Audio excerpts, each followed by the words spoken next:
And the longer they've been on a vegan diet, the worse their muscle loss is. And you go, oh, they're thin, they look good. It's, their weight's great, but no, they're actually can be metabolically unhealthy. In fact, they can get what we call a TOFI, which is thin on the outside, fat on the inside, or metabolically obese normal weight, we call it, Mm. or otherwise called skinny fat. Most And commonly known as skinny fat. yeah, you look skinny, but you're really fat. And that actually is just as dangerous as actually being overweight in terms of risk for heart attacks, diabetes, strokes, all the same risk factors. So I think people need to understand that you got to look under the hood. You got to look at what's Yeah. going on.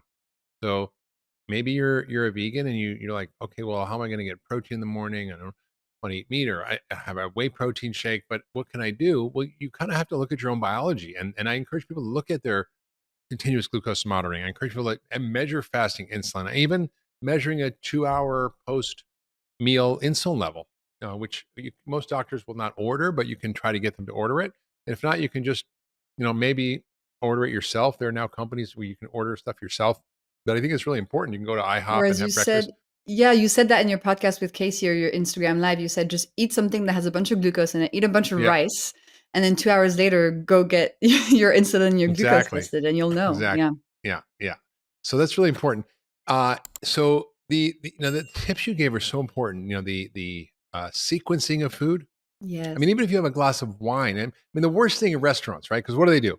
You want a drink? Here's a bread basket. It's Yeah. like the worst possible thing you could But actually do for actually, your Mark, health. if you think about it, if you're a restaurant owner and you want people to order a bunch of stuff at your Of restaurant, course. that's what you do because you give them bread. They eat the bread first, big glucose spike. 90 minutes later, they're crashing. So they're super hungry and they want to order dessert. I mean, it's Of brilliant. course. Of course. It's And of brilliant. course. Of Yeah, course. Exactly. Exactly. And I wonder if they know that or if it's just sort of a habit, but it definitely, it's a sure way to get people to order more food. And absolutely. I think drinking wine, the timing of the food, when you eat what matters. And it's not Yes, just about time restricted eating, but it's even the sequence of eating in a meal. absolutely. It's actually the combinations of the food that you eat. Like you Hmm. said, don't eat Putting naked pills. carbs. That's a Hmm. really important concept. The vinegar thing is a very cool hack. The walking after Muscles. eating is Hmm. really important. Getting your muscles to work and suck up the glucose, super Hmm. important. Were there any other surprises or things you learned as part of your investigations, your scientific sort of Yes. diving into your own biology? Maybe we can talk a little bit about alcohol because I Hmm. think this is one of the places where context is very important to think about the fact that glucose is not everything. So, if you just have a glucose monitor and you drink 2 bottles of wine, your glucose levels will stay steady. And they might even decrease actually because the alcohol is interfering with your liver's job to release glucose into the bloodstream. But the issue is, you might think, oh, well, my glucose levels is steady. This must mean that this food is good for me. And on the completely opposite end of that spectrum, I discovered that when I exercised, I sometimes saw a glucose spike. Yeah. So if I was just looking at my glucose, everything from the glucose lens, I would think, okay, wine, good for me, exercise, bad for me. So Sounds like a of course, great plan. How do so I how do I get on that health plan? Let's see. A bottle of wine and skip the exercise. Okay. No? perfect. Well, then you'll have steady glucose levels, but you're going to get severely sick. And I realized, okay, there's some instances in which it's important to look beyond glucose. So in the case of alcohol, yes, it keeps your glucose level steady because it's hurting your liver. That's not a reason to drink alcohol. Similarly, when you exercise, you might see a glucose spike because your liver is releasing all this glucose so that your mitochondria can make energy. But the downsides of the glucose spikes, so the toasting, the inflammation, etc., are actually counteracted by all the positive sides of exercise. So Yeah. in the balance, it's a positive effect on the body. So I learned about nuance. It became Yeah. very important, and it's very interesting when you start diving into it. But you definitely need context if you wear a glucose monitor for the first time. You need Yeah. to have some information to make sure you understand these pitfalls. It's interesting. I had the same experience. I had a good protein shake. My blood sugar, I had my continuous glucose monitor on. It was like maybe went up to 90 after my protein shake in the morning. I thought I'm going to go play tennis, and I really worked out hard. I had a great tennis game, and then I checked my glucose. I'm like, it's going to be really good. I checked it, and I was like, holy crap, it's 145. And I texted Casey right away. I was like, "What's up with this?" She's like, "Yeah, yeah. Well, that's normal because when you exercise, you increase cortisol, you Yeah. increase your blood sugar, you increase adrenaline, you actually release glycogen from your muscles. So yes, when you're running from the tiger, you want to release a lot of glucose so you can fuel your muscles. But the Mhm. body doesn't really know that there's tennis. It just knows that you're running because you're chasing a tiger or you're being And on the chased by a topic tiger. Yeah, on the topic of being chased by a tiger, I also saw a massive glucose spike after I gave a presentation to the whole company when I was working in Silicon Valley, and I was quite stressed out. And after the presentation, I checked my glucose levels, and I just huge spike to 200, but very short and rapid spike. And that was because my body was preparing for me to run far away and fast from the tiger, so released all this glucose into my Yeah. bloodstream. And it was really cool to just be able to see what was happening and to understand inner workings. And of course, it got me just incredibly curious. And that's how this whole journey Well, started. well, that's an important point you're making that stress alone causes you to have imbalanced blood sugar. And Yes. stress alone will release cortisol, which then causes you to increase your glucose levels and to become diabetic and to become more insulin resistant. So, short term spikes of cortisol are great. You need them to wake up in the morning, go deal with any kind of urgently stressful situation. But it's the chronic low level stress and unmitigated, unremitting stress that actually causes us to have these metabolic problems down the road. So, Yes. stress actually makes you gain weight, believe it or Yeah. not. And poor sleep as well, Mark. So I discovered I used to have a cappuccino every morning. And I discovered that on the days where I was rested, the cappuccino wouldn't create a big spike. But then on the Oh, days where I was tired, the cappuccino would create a much bigger spike in my body. So I did the research and I found out that when you're not rested, your body has a harder time dealing with any influx of glucose into your system. So what I found out is that the days when I'm feeling tired, to put all the chances on my side to not create a big glucose roller coaster, always savory breakfast, like non negotiable. And then I try to get in 10 minutes of high intensity exercise, very soon after I wake up. So jumping jacks, whatever, put on a YouTube video, like 10-minute hit class. And this helps my body become more insulin sensitive. And so I don't create this big spike from that cappuccino. Because mm. what's so awful and so vicious is that when you're tired, you really crave sugar even more because you feel Oh, like yeah. it's going to give you energy. But the problem is that same sugar that you're going to eat will create a bigger spike than usual, putting you on the cravings roller coaster, and then you're going to crave Yeah. even more sugar. For So sure. anybody I tired, absolutely.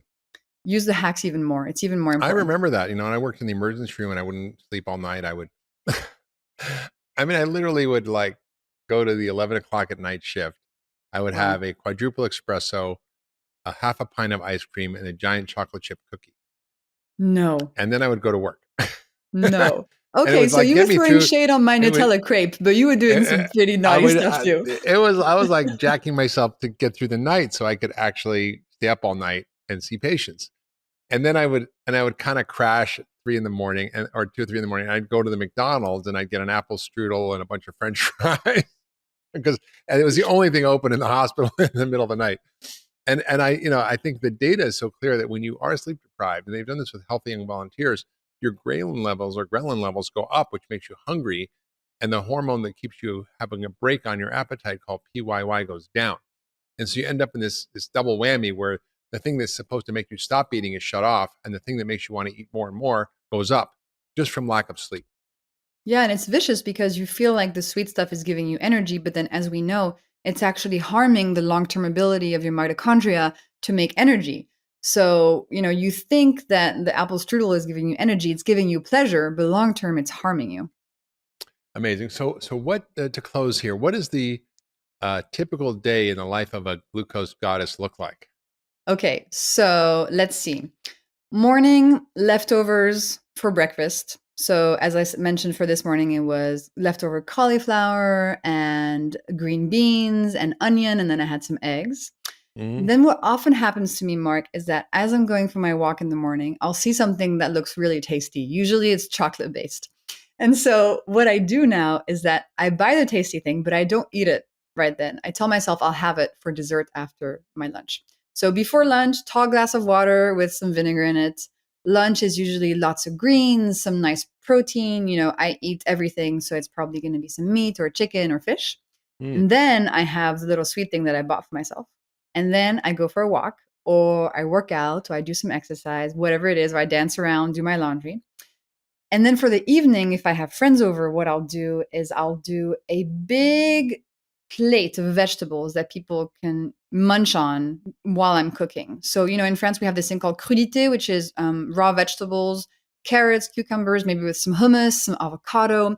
So people munch on that. And then for dinner, I'll serve more vegetables, some protein and fats that people will eat in second, and then some starches. So actually, your purple Japanese potato really got me inspired. So I'll do that one next time. And people know to eat that last for sure.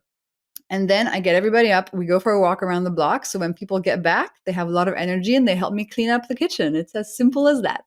There you go. That's so Mhm. beautiful. And I think you're a great example. And it's important for people listening to understand that everybody's different. So you're basically a healthy, thin, young woman. Mhm. But if you are not metabolically resilient, right, you've learned how to balance your blood sugar in the context of overall metabolic health. But if you're very metabolically unhealthy, which accounts for 88% of Americans and everybody's sort of in that somewhere on the spectrum, from mild to really severe to type 2 diabetes, you might not actually be able to eat some of the things that you're talking about yet. So the key is you can become metabolically resilient, but you have to go through that process first of making your muscles smarter, your insulin receptor smarter, lowering inflammation, fixing your microbiome, fixing your liver. And it's a lot of stuff to do, but it's easy to do. All you have to do is follow a very simple, low sugar starch diet. And I've written a book called The 10-Day Detox Diet, which essentially is that. It's anti-inflammatory, detoxifying, glucose balancing. And we had a woman who was on insulin for 10 years. And in 3 days she was off her insulin. In a No. month, she lowered, or 3 months, she lowered her A1C, which is average blood sugar, from 11, which is stupid high, like it's dangerously high, to normal, 5.5, Wow. in just 3 months of her eating real food that balanced her blood sugar. So, do you think everybody should try one of these continuous glucose monitors? I'm divided, to be honest, because first of all, they're expensive right now. I think they're very, very, very interesting. I think if you can afford it, 100%. If you can't afford it, use my hacks because they'll get you a long way to balancing your glucose levels without necessarily needing one. But if you can, yes, it's life-changing to be able to speak to your body and see what's going on the inside. It's very motivating. It opens a door of curiosity and excitement, and then you can see the hacks in action. It's very cool. I mean, it changed my life, so of course. Yeah, and I think people can do it. I think some people need to do it long term, but sometimes you can just Mhm. try for 2 weeks or 4 weeks and start to really tune into what's happening on the inside. It's just the beginning of this era of quantified self. I think you've been a great example of someone who's really taken the bull by the horns and actually looked at what's going on and changed your own health and your own understanding of biology. And you came into this through your own doorway of mental health issues. So take us through your journey. What was going on for you? How did you figure out that it was the blood sugar that was a problem, and what you learned from that? So I was a happy and naive 19-year-old thinking I was invincible. And then a freak accident happened. I was in Hawaii on the island of Maui, and I jumped off a waterfall thinking it would be a fantastic idea. Turns out Mhm. it wasn't. And one of my vertebrae exploded just by hitting the water. Ooh, Yes, yes, it was intense. So I had, very difficult surgery and then physical symptoms. I mean, I was in a lot of pain, but then what really stayed with me was mental health struggles. I mm, started having this thing called depersonalization, which is kind of a cousin of dissociation. And at the tender age of 19, Mark, I just had one goal. It was to wake up in the morning feeling good because I felt completely broken. I wow. had no idea what was happening. I felt lost. I felt alone. I didn't understand the signals my body was sending me. So Mm, I started a journey to try to figure out how to understand and communicate with my body. And that's wow. actually, yeah, and that's actually why I went to grad school and did biochemistry first because I wanted to Mhm. understand the inner working